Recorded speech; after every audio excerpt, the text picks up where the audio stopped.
Napakahalaga ang pagsamba na isa sa katuparan natin. Hindi natin dapat pabayaan ito. Pagka meron kang problema, lalo na't mabigat ang problema mong dala sa buhay mo, lalo kang dapat na sumamba sapagkat doon mararanasan natin yung pagtulong ng ating Panginoong Diyos. Kung gusto natin sa buong panahon ng ating buhay, yung pagpapala niya ay ating natatanggap, sundin natin yung kanyang kalooban.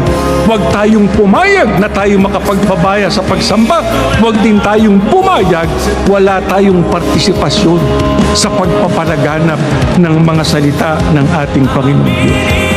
Ang sabi sa atin ng Biblia ay maliwanag. Kailanman, huwag anya kayong makiisa doon sa masasamang bagay na ginagawa ng mga tao sa mundong ito. Magbagong buhay, tuparin yung mga aral ng Diyos na itinuturo sa atin para yung mga pagpapala niya ating matamo.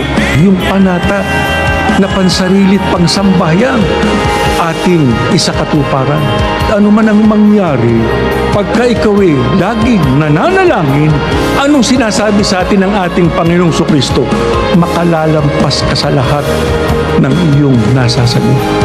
Kung natutupad natin ang mga kalooban ng Diyos na dapat nating gawin, hindi natin napababayaan ating mga sagutin sa Kanya.